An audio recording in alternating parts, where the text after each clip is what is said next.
Bengali মিষ্টির দোকানের অন্যতম জনপ্রিয় একটা মিষ্টি হলো গজা। আর এই গজা বাড়িতে সহজভাবে একদম মিষ্টির দোকানের মতো করে কি করে তৈরি করতে হয় তার ভিডিও নিয়ে আজকে আমি হাজির হয়েছি শম্পাস কিচেনের শম্পা। চলুন দেখে নিই কি করে গজা তৈরি করতে হয় সহজভাবে বাড়িতে। মিষ্টির দোকানে ট্র্যাডিশনাল গজা তৈরি করার জন্য সবার প্রথমে আমি নিয়ে নিয়েছি 400 গ্রাম ময়দা। এবার এটাকে আমরা একটা বড় বোলের মধ্যে নিয়ে নেব।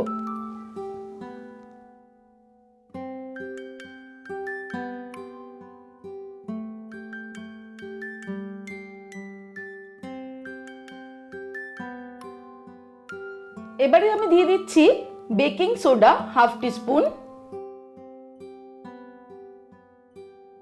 এবারে আমি দিয়ে দিচ্ছি ডালডা। আমি 50 গ্রাম ডালডা নিয়েছি।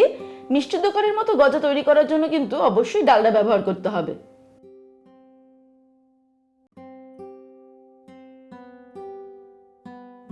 সবকিছুকে এবারে ভালো করে আমি মিশিয়ে নেব। এই মেশানোর কাজটা কিন্তু একটু সময় নিয়ে করতে হবে। অনেকদিন ধরেই দর্শক বন্ধুদের কাছ থেকে রিকোয়েস্ট আসছিল ব্লগ ভিডিও তৈরি করার জন্য, তাই তৈরি করে ফেললাম একটা নতুন channel Bengali food blogger Shampa নামে, যেখানে আমি বিভিন্ন রকম ফুডের ব্লগিং করছি। আপনারা অবশ্যই চ্যানেলটিকে দেখবেন। চ্যানেলের লিঙ্কটা আমি ডেসক্রিপশন বক্সে দিয়ে দিয়েছি। সেখানে কিন্তু অলরেডি ভিডিও শেয়ার করা শুরু হয়ে গেছে, তাই নতুন নতুন ভিডিওর আপডেট পাওয়ার জন্য এক্ষুনি সাবস্ক্রাইব করে নিন বেঙ্গলি ফুড ব্লগার শম্পা এই চ্যানেলটি। খুব ভালো করে আমি মিশিয়ে নিয়েছি। দেখুন, ময়দাটাকে যদি এরকম হাতের মধ্যে নিয়ে আমরা এভাবে প্রেস করি তাহলে দেখবেন ময়দার মধ্যে কিন্তু একটা বাঁধন চলে এসেছে, আর ময়দার রংটাও কিন্তু অনেকটা চেঞ্জ হয়ে গেছে। এবারে খুব অল্প অল্প জল অ্যাড করে আমরা একটা ডো তৈরি করব। তবে জলটা কিন্তু খুবই কম ব্যবহার করতে হবে। একটা শক্ত ডো আমাদের তৈরি করতে হবে।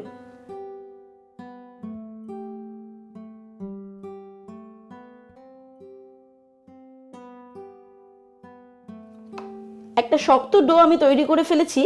1.25 কাপ জল ব্যবহার করে এটা তৈরি করেছি, আর প্রায় কিন্তু 8-10 মিনিট ধরে এটাকে আমি মাখছি। এবার এটা থেকে আমরা গজাটাকে তৈরি করব। একটা প্লেন সারফেসে আমি ডোটাকে নিয়ে নিলাম। এবার ডোটা দিয়ে আমরা একটা চৌকো মতো শেপ তৈরি করে নেব।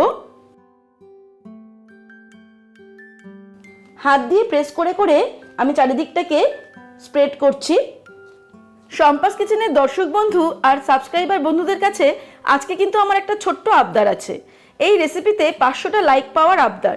দেখি এই রেসিপিটার জন্য আমি কতজনের ভালোবাসা পাই। ডোটাকে প্রেস করে করে আমি একটা রেক্ট্যাঙ্গেল শেপ করার চেষ্টা করেছি, যাতে আমাদের গজাগুলো কেটে নিতে সুবিধা হয়, আর চেষ্টা করেছি যে থিকনেসটা যাতে সব দিকে সমান থাকে। এবার একটা ছুরি নিয়ে আমি গজাগুলোকে কেটে নেব। খুব বেশি বড় সাইজের আমি গজাগুলো কাটছি না, কারণ এগুলো কিন্তু যখন আমরা ফ্রাই করব তখন আরো অনেকটা বড় বড় হয়ে যাবে।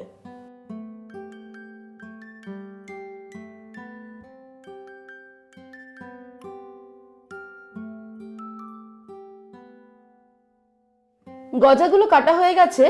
400 গ্রাম ময়দা থেকে কিন্তু 24-25টা মতো গজা হবে। আমি এবার এগুলোকে একটা প্লেটের মধ্যে তুলে নিচ্ছি, তারপর আমরা চলে যাব এর পরের স্টেপে। এবারে আমরা শিরা তৈরি করব। তার জন্য আমি একটা প্যান নিয়ে নিয়েছি। এর মধ্যে আমি দিয়ে দিচ্ছি 300 গ্রাম চিনি। এখানে 2 কাপ পরিমাণ চিনি নিয়েছি। আর যেহেতু একটু ঘন শিরা তৈরি করতে হবে তার জন্য আমি এখানে 1.5 কাপ জল দিয়ে দিলাম। এবারে ওভেনটাকে জ্বালিয়ে দিয়ে হাই ফ্লেমে এটাকে আমি ফুটতে দেব। হাই ফ্লেমে এটাকে আমি ততক্ষণ রান্না করব যতক্ষণ না চিনিটা সম্পূর্ণভাবে জলের মধ্যে গুলে যাচ্ছে। 3-4 মিনিটেই চিনিটা সম্পূর্ণ জলের মধ্যে গুলে গেছে। এবারে আমি আঁচটাকে মিডিয়াম টু হাই করে রাখলাম, আর এটাকে আমরা ফুটতে দেব আরও প্রায় 7-8 মিনিট। তাহলে কিন্তু আমাদের শিরাটা তৈরি হয়ে যাবে। খেয়াল রাখতে হবে শিরাটা একটা চ্যাটচ্যাটে ঘন টাইপের শিরা আমাদের তৈরি করতে হবে। 10 মিনিট পরে আমি ওভেনটাকে অফ করে দিচ্ছি। আমাদের শিরাটা কিন্তু একদম রেডি হয়ে গেছে। আমাদের একটা চ্যাটচ্যাটে শিরা আমাদের তৈরি হয়ে গেছে, যেটা গজা তৈরির জন্য একদম পারফেক্ট। এবারে আমরা চলে যাব এর পরের স্টেপে। শিরা তৈরি করার পর এবারে আমি একটা প্যান নিয়ে নিয়েছি, কারণ এবারে আমরা গজাগুলোকে ফ্রাই করব। কড়াইটা গরম হয়ে গেলে এর মধ্যে আমি সাদা তেল দিয়ে দিলাম।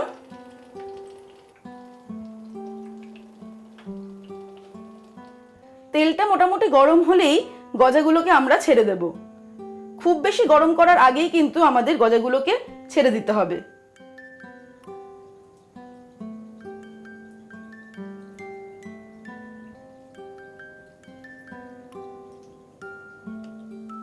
গজা ভাজতে কিন্তু বেশ খানিকটা সময় লাগে। আমি এতক্ষণ এটাকে লো ফ্লেমে ফ্রাই করছিলাম। এবার যখনই গজাগুলো এরকম তেলের ওপরে ভেসে উঠবে তখন আমরা ফ্লেমটাকে মিডিয়াম করে দেব। তারপর ধীরে ধীরে এটাকে ফ্রাই করব।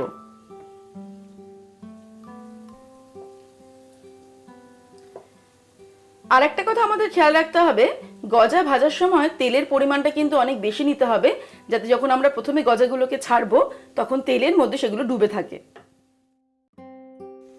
গজাগুলো খুব ভালো করে আমি ফ্রাই করে নিলাম। এবারে কিন্তু এগুলোকে আমি তেল থেকে তুলে নিয়ে ভালো করে তেলটাকে ঝরিয়ে একদম শিরার মধ্যে দিয়ে দিচ্ছি। শিরার মধ্যে আমরা 5-7 মিনিট জাস্ট ডুবিয়ে রাখবো, বেশিক্ষণ ডুবিয়ে রাখার দরকার নেই। তারপরে এটাকে তুলে নেব। তৈরি হয়ে গেছে আজকের recipe Bengali sweet shop style গজা। আজকের এই রেসিপিটা আপনাদের কেমন লাগলো আমাকে অবশ্যই কমেন্ট সেকশনে কমেন্ট করে জানান। ভালো লাগলে লাইক করুন, শেয়ার করুন আর বাড়িতে তৈরি করুন। আর এরকমই দারুণ দারুণ রেসিপির আপডেট পাওয়ার জন্য এক্ষুনি আমার চ্যানেলকে সাবস্ক্রাইব করে নিন আর বেল নোটিফিকেশনটা ক্লিক করতে ভুলবেন না, তাহলে কিন্তু আমি যখনই কোনো রেসিপি আপলোড করব আপনার মোবাইলে তার নোটিফিকেশনটা চলে যাবে। ভালো থাকবেন, সুস্থ থাকবেন। আমি আবার হাজির হব নতুন নতুন রেসিপির সঙ্গে। নমস্কার।